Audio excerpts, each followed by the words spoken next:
નમસ્કાર. ક્યારે એવું થયું છે કે ફોનનો એસએમએસ ઇનબોક્સ ખોલ્યો અને વિચાર આવ્યો કે આટલા બધા મેસેજ આવે છે ક્યાંથી?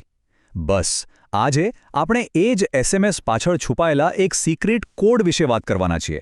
એક એવો કોડ જે આપણને આપણી મહેનતની કમાણી ઓનલાઈન ફ્રોડથી બચાવવામાં મદદ કરશે. સારું, ચાલો એક સીધો સાદો સવાલ. ફોન પર જો મેસેજનો પેલો ટિંગ અવાજ આવે, શું કોઈ પાક્કું કહી શકે કે એ મેસેજ સાચો છે કે પછી કોઈ ફ્રોડ? સાચું કહું તો મોટાભાગના લોકો માટે આ એક મોટો કોયડો જ છે.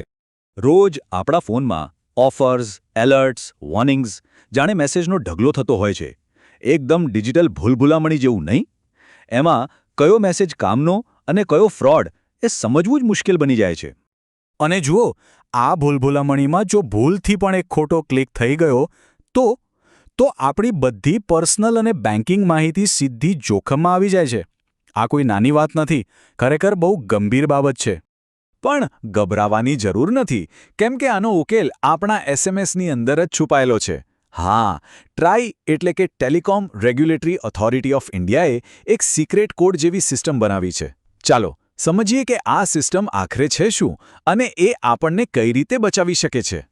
સ્ક્રીન પર જુઓ, આ 4 અક્ષરો દેખાય છે: P, T, S અને G. આ ખાલી અક્ષરો નથી. સમજો કે આ આપણા એસએમએસ ઇનબોક્સને ખોલવાની માસ્ટર કી છે. અને આ એટલી પાવરફુલ છે ને કે મેસેજ ખોલવાની જરૂર જ નથી. એ પહેલાં જ ખબર પડી જાય કે અંદર શું હશે. તો સવાલ એ છે કે આ P, T, S અને Gનો મતલબ શું થાય? ચાલો ફટાફટ આ કોડને ડિકોડ કરીએ અને આપણા ઇનબોક્સ પર રાજ કરીએ. સૌથી પહેલાં છે P. P એટલે પ્રમોશનલ, મતલબ કે માર્કેટિંગ, જાહેરાતો, ઓફર્સ, આ બધા મેસેજ. દાખલા તરીકે, જો સેન્ડરનું નામ એડી મંત્રા પી જેવું કંઈક હોય તો તરત જ લાઇટ થવી જોઈએ કે આ તો જાહેરાત છે. એને ઇગ્નોર કરી શકાય છે. હવે આવે છે સૌથી અગત્યનો કોડ, ટી.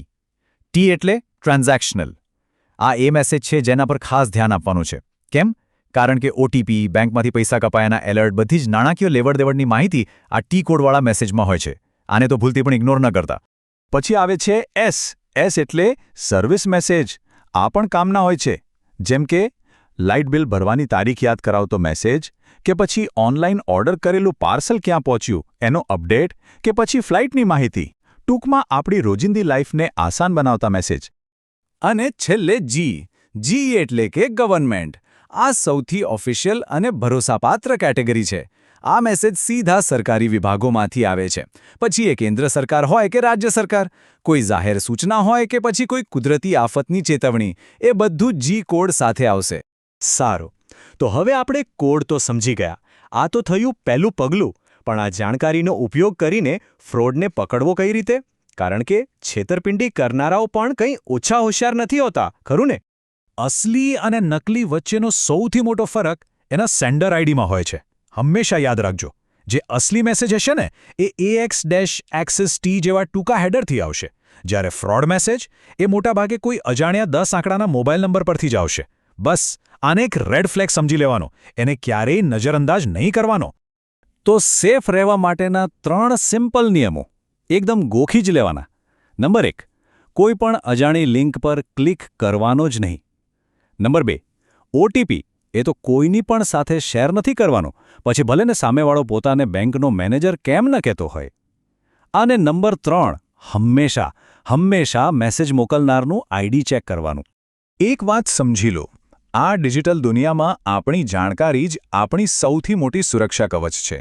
હવે જ્યારે આ કોડ્સની ખબર પડી ગઈ છે તો સમજો કે આપણે પહેલાં કરતાં અનેક ગણા વધુ સુરક્ષિત અને સતર્ક બની ગયા છીએ. તો આ બધું સમજવાનો ફાયદો શું થયો? સીધી વાત છે, આપણો સમય બચે છે. કારણ કે હવે બધા મેસેજ ખોલીને જોવાની જરૂર નથી. આપણું ટેન્શન ઘટે છે. અને સૌથી જરૂરી વાત, આપણા પૈસા સુરક્ષિત રહેશે. અને છેલ્લે એક વાત ગાંઠ બાંધી લેજો. દુનિયાનો કોઈ પણ મોંઘામાં મોંઘો એન્ટીવાયરસ કે સિક્યોરિટી સિસ્ટમ આપણી પોતાની સાવચેતી અને જાગૃતિથી મોટી નથી. તો હવે પછી જ્યારે પણ ફોનમાં મેસેજ આવે તો શું કરશો? સૌથી પહેલાં એનો કોડ ચેક કરશો ને? બસ આટલી સમજણ કેળવી લીધી એટલે આપણો ઇનબોક્સ હવે કોઈ કોયડો નથી, પણ એક ખુલ્લી ચોપડી જેવો છે. સતર્ક રહો, સુરક્ષિત રહો.